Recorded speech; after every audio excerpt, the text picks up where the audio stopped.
जो पाकिस्तान में जो यूट्यूबर्स हैं उनके ऊपर एक किस्म का क्रैकडाउन किया। 47 यूट्यूबर्स वो रिडार पे आ गए हैं।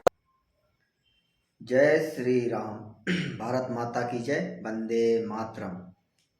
दोस्तों, मैं आपका छोटा भाई रवि आपके लिए एक रोज की तरह एक वीडियो लेके फिर आया हूँ। वो वीडियो है पीपल टीवी का, पाकिस्तानी यूट्यूबर हैं एक, उनका एक चैनल है, उनमें से कुछ छोटी क्लिप निकाल के आपके लिए लेके आया हूँ। उसमें पाकिस्तानी चाचा हैं एक, वो जो भारत का विभाजन हुआ, भारत के विभाजन होने के कारण क्या थे, उसके बारे में थोड़ा बता रहे हैं। और चलिए चलते हैं तो वीडियो को स्टार्ट करते हैं। और भारत का जो विभाजन हुआ था उसके पीछे ब्रिटिश शासन जो था, ब्रिटिश, उनको भारत और पाकिस्तान का विभाजन करने को, दो पार्टीशन करने के पीछे मंशा क्या थी, उसके बारे में थोड़ा सा जानकारी लेते हैं। मैं मिलूँगा वीडियो के लास्ट में। आप वीडियो को पूरा देखिएगा और लास्ट तक देखिएगा और अपनी राय कमेंट बॉक्स में ज़रूर दीजिएगा। तो चलिए स्टार्ट करते हैं वीडियो, मिलेंगे वीडियो के लास्ट में। जी वालेकुम, कैसे हैं, खैरियत से हैं? जी अल्हम्दुलिल्लाह, शुक्र है। सबसे पहले तो बताएं कैसे हैं, लोगों ने आपको बड़ा पसंद किया और बहुत प्यार दिया, उन्होंने कहा कि आपकी सोच को सलाम है। मैं और ईद भी मुबारक, आपको बड़े लोगों ने विश किया है। बड़ी मेहरबानी, बहुत शुक्रिया आपको भी। ईद की मैं खैर मुबारक पेश करता हूँ और मुबारकबाद भी पेश करता हूँ। बड़ी मेहरबानी, हमारी ईद बड़ी अच्छी गई अल्हम्दुलिल्लाह, अल्लाह की मेहरबानी। और मैं अपने व्यूज़ का बहुत शुक्रगुजार हूँ जिन्होंने मेरा इंटरव्यू देखा, मेरी बातें सुनी। और हक सच की बात है, जो हक सच की बात होती है वही करनी चाहिए।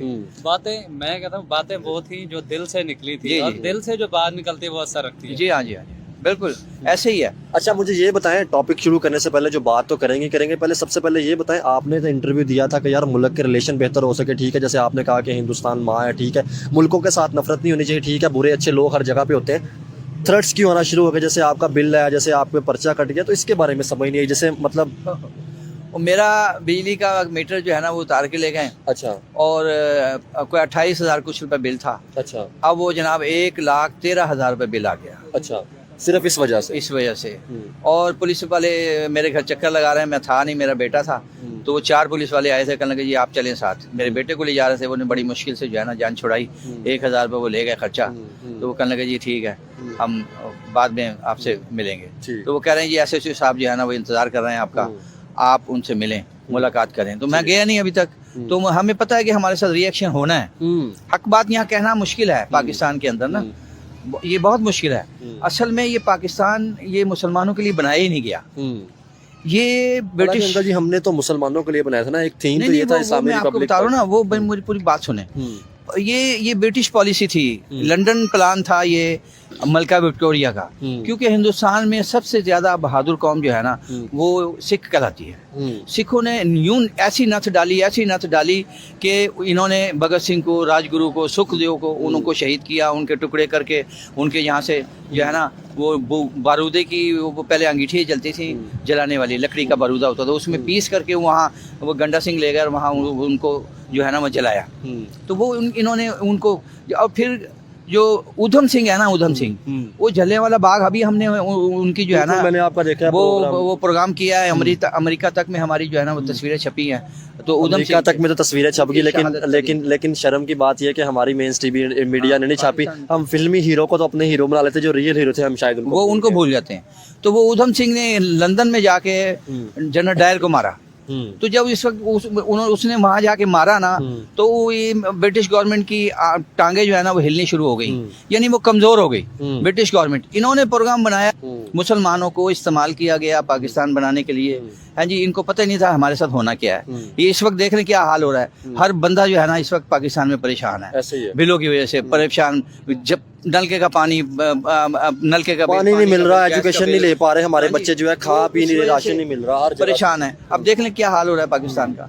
तो वो सारा प्रोग्राम जो था ना वो ब्रिटिश गवर्नमेंट का लंदन प्लान था कि मुसलमानों को इस्तेमाल करो। और सिखों ने क्योंकि हमारी हिंदुस्तान की हुकूमत को हिलाया है, कमज़ोर किया है, सिखों से बदला लेने के लिए उन्होंने कहा कि जी मुसलमानों को आगे लगाओ, अपना मुल्क अलग बनाओ। और सिखों से ये सारी पवित्र जगहें जो है ना, उनका बाबा गुरु नानक साहब, हाँ जी, ननकाना साहब, वो छीन लो, पंजा साहब छीन लो, और उनका जो है ना करतारपुर साहब, तो ये सब कुछ छीन लो। और जनाब पंजाब के 2 टुकड़े करो और इधर से निकालो सिखों को और वहाँ भेज दो, चढ़ दे पंजाब में, लहंदा पंजाब में यहाँ मुसलमानों को ले आओ। वो जनाब वो प्लान था, मुसलमान इस्तेमाल हो गए, मुसलमानों ने खुश हो गए, हमें अलग पाकिस्तान बना के दे रहे हैं, लेकिन असल प्लान कुछ और था। सिखों के साथ ब्रिटिश गवर्नमेंट ने बदला लेना था, वो बदला लिया उन्होंने। आज तक सिख जो है ना वो परेशान है। हाँ जी, वो शिकारपुर में उन्होंने बहुत बड़ा टावर बनाया हुआ था, वहाँ दूध पीने लगाई हुई थी, वहाँ से वो करतारपुर साहब की दर्शन करते थे। अब अल्लाह भला करे साबका गवर्नमेंट का, हमारी इमरान खान का, उसने जो है ना करतारपुर बनाया, उनको इजाज़त दी, अब वो जनाब बड़े खुश हैं, बहुत अच्छे वो जो वो तरीके से अच्छा इकदाम था, एक बहुत अच्छा इकदाम था। और हर बंदे को होना चाहिए, चाहे इंडिया हो या पाकिस्तान हो, किसी जगह भी हो, हमें मजहबी जो है ना वो आज़ादी होनी चाहिए हर मुल्क में। हाँ, जैसे करतारपुर की वजह से जो बिछड़ी फैमिलियां मिली, हाँ जी वो मिली हैं, 70 साल से वो बड़ी बड़ी बूढ़ी औरतें वो जो बिछड़ गई थी बेचारी, वो मिली, बूढ़े खानदान जो मिल नहीं सकते थे, करतारपुर की वजह से वो सारे आपस में मिले, मुलाकातें हुई, एक दूसरे को जिंदा हैं तो मिल गए, मर गए तो फिर क्या करेंगे। जैसे आपने एक बात बताई थी, वहाँ पे एक आदमी था जिसकी पता नहीं कितनी उम्र थी, उसने कहा था मुझे एक दफा सिर्फ मेरा घर दिखा दो। वो मैं मेरठ से मुल्तान जा रहा था, दिल्ली से मुल्तान मेरठ जा रहा था, तो वो इंडियन ड्राइवर साहब थे, वो ट्रेन में बैठे थे, उन्होंने मुझे देखा कि यार ये इंडियन नहीं है, पाकिस्तानी है। वो कहने के कहाँ से आए हो? मैंने कहा मैं पाकिस्तान से आया हूँ। वो कहने के यार मैं मुल्तान में पैदा हुआ, हरम गेट में तीसरा घर मेरा था, तो मुझे किसी तरह एक मरतबा मुझे वो घर दिखा दो। तो वो सारी जो है ना इनकी सिखों की, हिंदुओं की सारी प्रॉपर्टी यहाँ से बर्बाद हो गई, कारोबार तबाह हो गए, मालो दौलत ख़त्म हो गए। इन्होंने मालो दौलत अपने ज़मीनों में दफन करके यहाँ से गए, अब तक निकल रहे हैं, कोई दीवारों में से निकलता है, कोई जमीनों में से निकल रहा है। मुझे एक बात बताएं, मैं आपसे एक सवाल पूछना चाहता हूँ। जैसे कि अगर देखा जाए तो मेरे बड़े जो हैं वो कुछ जलंधर से आए थे, कुछ फिरोजपुर से आए थे, वहाँ पे हिंदू मुस्लिम सिख इकट्ठे रहते रहे हज़ारों साल से, ठीक है।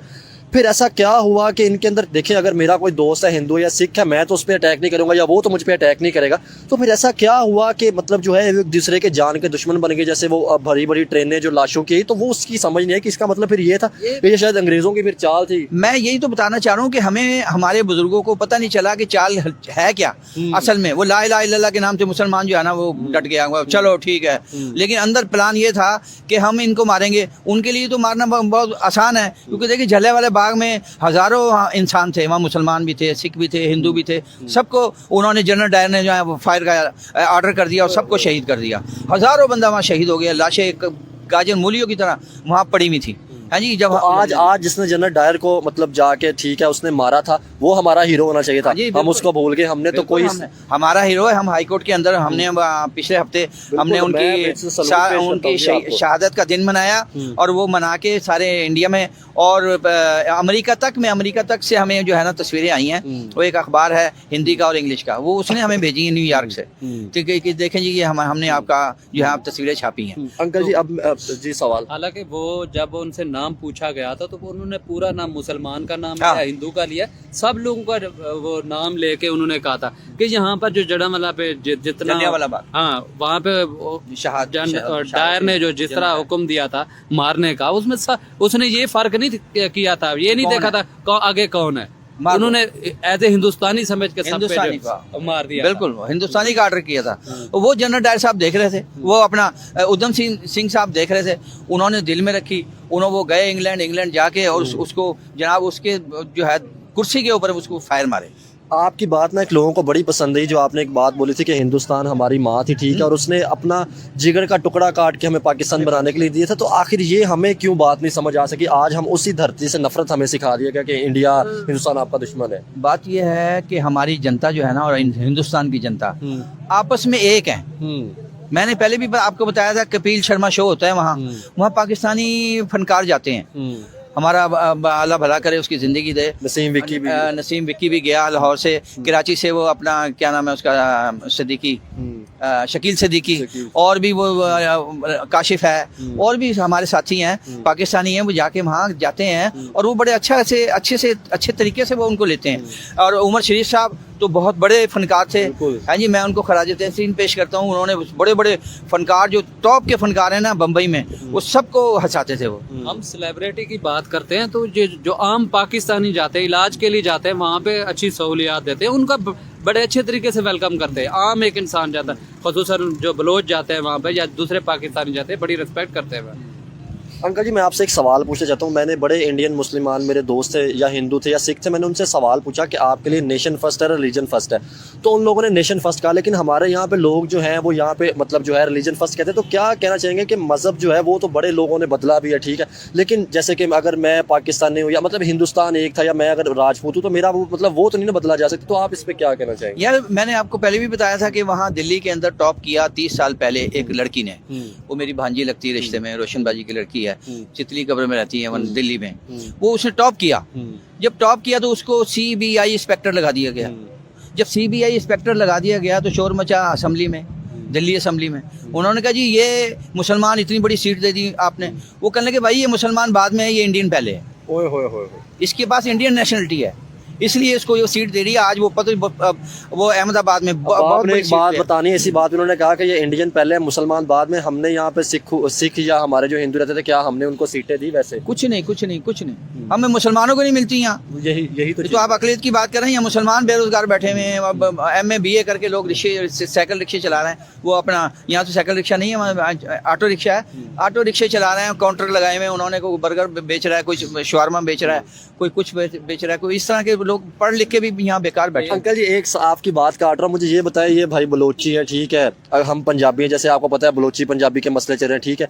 मेरा तो ये था कि हम हिंदुस्तान पाकिस्तान को भी ट्रेड स्टार्ट होते, ठीक है, रिलेशन अच्छे होते, बलोची मतलब सिंधी जो बांटे थे उनको भी इकट्ठा करते, लेकिन आज इनको जिस तरह रोका गया, मैं देख रहा था कि एक हफ्ते से लगातार आप वही पुरानी वीडियोस जो हैं डाल रहे हैं चैनल के ऊपर। मैंने कॉल करने की भी कोशिश की, राब्ता नहीं हो रहा था। आज आपने आके बताया कि ये चीज़ें हो रही है, आपके सामने है कि अंकल पे FIR। बिल्कुल वो चीज़ें आपने दिखानी है, क्योंकि जो FIR हुई उसकी कॉपी भी दिखानी है। जिस तरह थ्रेट्स आ रहे थे, अभी भी आ रहे हैं, सारा कुछ वो कर रहे हैं। क्या ये चाहते हैं? मेरा यही सवाल है। जिस तरह आप पहले ये हम सुनते थे कि सियासतदान के ऊपर ये आपसी वो होता है कि एक सियासतदान को नीचे गिराने के लिए या उसकी मुखालफत में ये चीज़ें करने के लिए बिल ज़्यादा भेज देते थे, या उस पर भैंस चोरी का इल्ज़ाम लगा के या मुख्तलिफ FIR कटवा के उनको रोका जाता था। आज देख रहे हैं कि आम पाकिस्तानी, जिस तरह आप बता रहे हैं कि आपके ऊपर उन्होंने एक तो बिल ज्यादा भेज दिया, ऊपर 1 लाख से ज्यादा। लेकिन डर लगा था पहले। लेकिन जैसे अंकल जी ने हमारे हीरो का बताया, ठीक है, भगत सिंह साहब का या बाकी जिन्होंने नाम लिए, तो उनको देखे हिम्मत जरूर आई है। देखिए बात यह है कि हमारी तो जिंदगी गुजर गई है, बड़ी अल्लाह ने ऐश कराई। जापान, टोक्यो, हांगकांग, बैंकॉक, पताया, सारा तुर्की शुर्की सब अल्लाह ने दिखाया, इंडिया, नेपाल, बड़ी सैर सपाटे करवाए। लाहौर हाई कोर्ट के आर्डर लेके फिर हम काम करते हैं, और वो हाई कोर्ट के आर्डर भी नहीं मान रही गवर्नमेंट। हमने लाहौर शादमान का जहाँ भगत सिंह साहब को फांसी दी गई थी, वो हमने हाई कोर्ट से आर्डर करवा लिए 3 साल पहले कि वहाँ इस चौक का नाम भगत सिंह चौक रखा जाए। लेकिन 3 साल से कुछ जो ही नहीं चल रही कानों पे। हम बहुत मरतबा गए हैं 6 साल।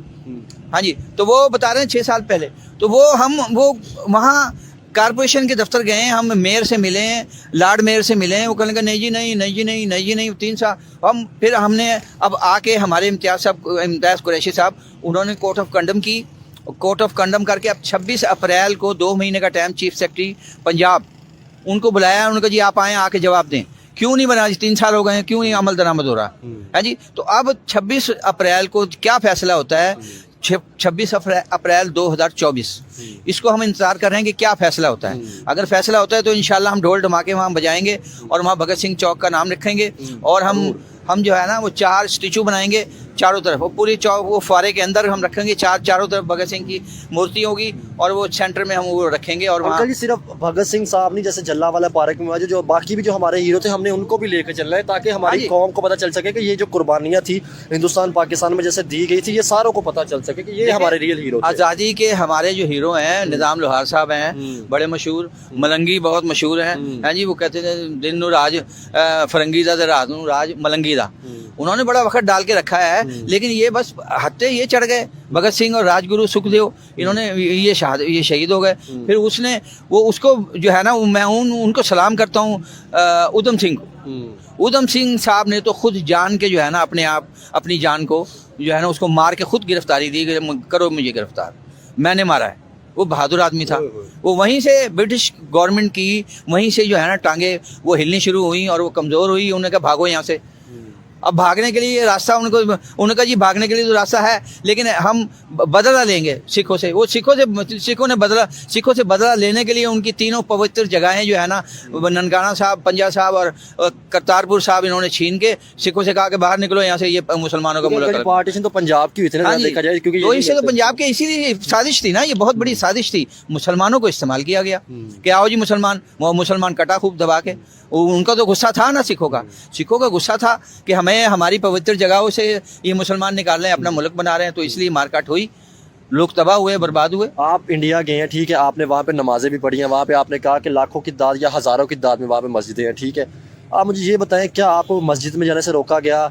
मोदी साहब ने इंडिया की सबसे बड़ी मस्जिद भी बनाई, ठीक है, जहाँ पे इमाम काबा साहब ने आकर, ठीक है, उसका इफ्तिताह किया। तो पहले मस्जिदों के हवाले से बताया, जो हमें नहीं बताती थी कि मुसलमानों पर जुल्म हो गया, उनको मस्जिदों में जाने से रोका जाता है। यार कोई भी नहीं। अब एक बात मैं क्लियर कर दूं, लोगों ने ये कहा कि जैसे कि लोग रोड पे नमाज पढ़ते हैं तो उनको वहाँ पे बंदी। तो आप बताएं, हमारे नबी सल्लल्लाहु अलैहि वसल्लम ने तो ये फरमाया था कि आप मस्जिदों के अंदर जाकर नमाज पढ़े, तो ये तो हमारी अपनी सुन्नत थी। मस्जिदों में पढ़ते हैं हम तो जाते हैं, हम तो मस्जिदों में नमाज पढ़ते हैं। मतलब जैसे हमें अक्सर वीडियो देखी जाती है कि रोड पे अगर मुसलमान नमाज पढ़ा था इंडिया में, उस पर जुल्म किया गया, तो वो उन वीडियोस की बात कर रहे हैं। यार वो हर जगह शरपसंद होते हैं, आतंकवादी हर जगह, पाकिस्तान में भी हैं, हिंदुस्तान में भी हैं, जो हिंदू मुस्लिम को लड़ा के और अपने नंबर बनाना चाहते हैं, वो हर जगह हैं, यहाँ भी हैं, वहाँ भी हैं, हर जगह है, किसी जगह नहीं है। अभी एक नया प्रोपेगेंडा जो फैला रहे हैं, ये बता रहे हैं, ये वीडियोस भी आई हुई हैं कि मदरसे की जो रजिस्ट्रेशन थी वो कैंसिल की गई है, मतलब कि इंडिया की जाना था, हालांकि वो एक मुख्तलिफ ग्रुप था। अच्छा वो ये याद दिला दिया। मैंने अभी हाई कोर्ट लाहौर में बैठ के ना इम्तियाज़ साहब से इम्तियाज़ कुरैशी साहब से यही डिस्कस की थी, वो हैरान हो गए थे। मैंने कहा पूरे पाकिस्तान की ये ला इलाहा इल्लल्लाह के नाम से पाकिस्तान बना है, समझिए ना, मुसलमानों का मुल्क है ये। यहाँ मस्जिदें, नई मस्जिदों की रजिस्ट्रेशन नहीं हो सकती। आप नई मस्जिद बनाएं, आपको इजाज़त नहीं मिलेगी। सारे पाकिस्तान के मदरसों के अकाउंट बंद किए हुए हैं पाकिस्तानी गवर्नमेंट ने। मदरसों के जहाँ दीन सीखा जा रहा है, तालिब इल्म दीन सीख रहे हैं, वहाँ उनके अकाउंट बंद किए हुए हैं। और हम रोला डाल दें कि इंडिया के, हम कहते हैं मुसलमानों को जुल्म इंडिया कर रहा है। वो सबसे ज़्यादा मुसलमान तो पाकिस्तान में जुल्म हो रहे हैं कि हमें मस्जिदों को बनाने, नई मस्जिदें बनाने की इजाज़त नहीं है, हमें रजिस्ट्रेशन नहीं हो रही। तो क्या जैसे आपने वहाँ पे देखा कि आप मुसलमानों के लिए मस्जिदें, हालांकि अब तो वो देश हिंदुस्तान रह गया था, मतलब हिंदुओं का रह गया था, ठीक है, मतलब पाकिस्तान मुसलमानों के लिए अलग देश बना दिया। तो क्या समझते, जैसे यहाँ पे हमारे सिख भाई रहते थे, ठीक है, हिंदू रहते थे, तो क्या उनके लिए, हिंदू भाइयों के लिए, क्या आपको लगता था कि जैसे उनके मंदिरों को डिमोलिश किया गया या उनके मतलब पाबंदी लगाई जाती है कि वो प्रॉपर तौर पर अपने गुरुद्वारों के अंदर चार दीवारी के अंदर करते, तो क्या आपको नहीं लगता था कि यार उनको भी यहाँ पे मजहबी आज़ादी होनी चाहिए थी? हाँ बिल्कुल होनी चाहिए थी, बिल्कुल होनी चाहिए थी। और अब लाहौर में 2 मंदिर हैं, हम जाते हैं मंगल के दिन, यहाँ कृष्णा मंदिर है रावी रोड पे, और एक मंदिर यहाँ लाहौर नीले गुंबद पे है, वाल्मीकि। तो हम जाते हैं, हमारे दोस्त हैं वो पंडित साहब, डॉक्टर साहब मर गए, डॉक्टर वो मुनव्वर चंद, उनका इंतकाल हो गया, उनकी वाइफ है। मैं गया था अफसोस के लिए, वो कह रहे थे आप मंगल को आया करें हमारे पास। मैं कहा भाभी आएंगे, कोई बात नहीं, हम आपके साथ हैं, कोई मसला नहीं है। यार देखो, हम पाकिस्तानी हैं, जो पाकिस्तान में रहता है वो हमारा भाई है, चाहे वो किसी भी मजहब का है, किसी भी धर्म का है, किसी भी दीन का है, वो हमारा भाई है, हमने उसकी पूरी सपोर्ट करनी है। आप दोनों से मेरा ये सवाल है कि जिस तरह आपने सच्ची बात की, आप जिस तरह एक तारीफ की, मतलब जो हकीकत थी वो बयान की, और आपने उसको तारीफ नहीं इसको कह सकते, इसको सच्चाई कह सकते हैं। जो भी है सच्चाई, जो भी था सच्चाई थी। तो उस पर जिस तरह आपको थ्रेट्स मिले, आपको जिस तरह मतलब कि दबाने के लिए ये इतना बड़ा बिल भेज दिया, क्या आप नहीं समझते कि इसकी वजह से ये सारी चीज़ें आपके साथ और जिस तरह हमारे साथ हो रही हैं, तो इस तरह फिर कौन आवाज़ उठाएगा? नहीं देखिए, रोक तो नहीं जाएंगे, जो आवाज़ उठाएगा उसको अंदर कर देते हैं, अंदर कर दो अंदर, क्या हो गया, हमने तो जिंदगी गुजार ली है, वापसी की तैयारी है, कोई मसला नहीं है, गोली मार दें, मार सकते मार दें, जितना मर्जी दबा ले। हीरोओं के नाम याद रखे जाते, जैसे आपने भगत सिंह साहब या मलंगी साहब, यूथ भी आपको सुन रही, उनको भी ये मैसेज दे दें का मतलब आप। अंकल जी लास्ट सवाल करके इंटरव्यू लंबा हो रहा है, सिर्फ यहाँ पे टॉपिक खत्म करते हैं। 2 बंदों का नाम इंडिया पे लिया गया कि मोदी साहब जो है और योगी साहब जो है, उन्होंने मुसलमानों पे जुल्म किया, ठीक है, उनके बारे में सिर्फ आप बताएं। मैं योगी साहब का फिर मैं धन्यवाद पेश करता हूँ, शुक्रिया अदा करता हूँ योगी साहब का, यूपी गवर्नमेंट के सीएम जो हैं योगी साहब, मैं फिर उनका शुक्रिया अदा करता हूँ, चौथी मरतबा कर रहा हूँ। तो वो जनाब, उन्होंने मेरे मामू का घर बनवा के दिया। कौन कहता है कि यार वहाँ से मुसलमानों पे जुल्म हो रहा है? आपका अंकल जी घर नहीं, वहाँ पे बड़े मुसलमानों का घर यार, कमेंट्स के अंदर देखो उनके पास एक फंड है, वो किसी का भी घर हो, चाहे हिंदू हो, सिख हो, ईसाई हो, कोई भी हो, इंडिया में रहता है उसका उन्होंने घर बना के देना है। वो मेरे मामू का घर बना के दिया है जी, हमारी गुड लक है। ये हमें पता चल गया। अब लोग कहते हैं कि जी इंडिया में बड़ा जुल्म हो रहा है। क्या जुल्म हो रहा है? उसका घर बना के दिया है। मैं जिंदा मिसाल खड़ा हूँ है जी। मेरा भांजा अभी आ रहा है वहां से, इंडिया से, उसको वीजा मिल गई, आने वाला है। मैं उसका इंटरव्यू करवाऊंगा, आपको बताऊंगा कि यार ये देखो ये इंडिया में रहता है, इसका 300 यूनिट दिल्ली में फ्री है जी। हर कमरे में एसी लगे हुए हैं, झोपड़पट्टी में रहता है वो। ट्रक आता है हर हफ्ते, उनको फ्री चावल, घी और पूरा राशन, सुई गैस तक, तेल, मिट्टी का सब कुछ दे के जाता है वो ट्रक। हर हफ्ते आता है। वो कहते हैं हमें टेंशन ही कोई नहीं है, हम तो मजे में हैं। यहाँ का इंडिया दुश्मन है, इंडिया दुश्मन है, इंडिया दुश्मन है। पता नहीं कहाँ से दुश्मन बन गया। हमारी तो समझ में नहीं आ रहा कि कहाँ से इंडिया दुश्मन है। दोस्तों, तो जैसे आपने देखा इस वीडियो में, ये पाकिस्तानी चाचा क्या बोल रहे थे। भारत बंटवारे से पहले भारत और पाकिस्तान तो एक ही थे। देश को आज़ाद करने में जिन महापुरुषों ने अपना बलिदान दिया, वो तो उनके भी हीरो होने चाहिए, हमारे तो हैं ही हैं। लेकिन उधर कुछ और बताया जाता है और हमको कुछ जो रियल है वही बताया जाता है। पाकिस्तान में गजनबी ये है, गौरी ये है वो है, वही गजनबी गौरी के देश के लोग आके आज मार रहे हैं अफगानिस्तान वाले। तो दोस्तों मैं आपसे आज्ञा चाहूँगा और मिलेंगे आपको नेक्स्ट वीडियो में। आप प्लीज़ इसको खूब से ज़्यादा शेयर करें और लाइक करें और मेरे चैनल को सब्सक्राइब करें। अगर आप किसी भी सोशल मीडिया प्लेटफार्म में, किसी भी प्लेटफार्म में देख रहे हैं तो आप मेरे वीडियो को शेयर ज़रूर करें। थैंक यू, धन्यवाद। जय श्री राम, वंदे मातरम, भारत माता की जय।